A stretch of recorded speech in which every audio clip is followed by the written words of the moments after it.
નો vlog આપણે પૂરો કરી દીધો હતો પણ અત્યારે કર્યો પાછો ચાલુ લગાડી દીધો હતો આપણે દીપાભાઈને આવીએ કામ. દીપાભાઈએ જેટલો કચરો કર્યો હતો ને બધો સાફ કરવાનો વારો તો આપણો જ આવ્યો.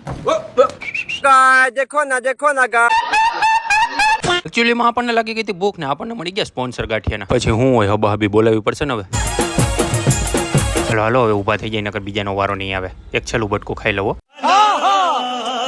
હાલે લે આ તો અમારે બદામ શેક વાળા નવું કોન્સેપ્ટ લઈ આવ્યા. ગરમા ગરમ કેસરનું દૂધ. પછી તો 9 ના ટકોરો અમારે નીલુ કાકા આવી ગયા હતા. તમે બધા કહેતા હોય ને ભાઈ જોવેરમાં કામ કરવું હોવું જોઈએ, આ બધું હોય. કામ પતાવીને આપણે તો સ્વેટર બેટર ઠપકારીને સીધા નીકળી ગયા હતા ઘરે જવા હાટું.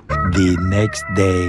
થઈ ગઈ હતી મોર્નિંગ એટલે ગુડ મોર્નિંગ અને હર હર મહાદેવ. હાલે લે સાહેબ આવવાના લાગે એટલે રોલર ગામમાં નીકળી પોગી ગયા હતા મેડિકલ ને દીપાભાઈ કાઢતા હતા બોડી અને આપણે નીકળી ચા લેવા હતું. ચાનો કોટો પૂરો કરીને આપણે સીધા લાગી ગયા હતા કામે. પણ આજ તો આપણી પાસે હેલ્પર હતા મિતભાઈ એટલે લાગી ગયા અમે બે જીધા કામ પતાવ્યું ત્યાં તો દીપાભાઈ લપ થઈ ગઈ. તમને ખબર જ હોય પછી હું થાય જોયું ને તમે. આપણે એને સુપ્લેક્સિટી દઈ દીધી પછી થઈ ગયા હતા નવરા.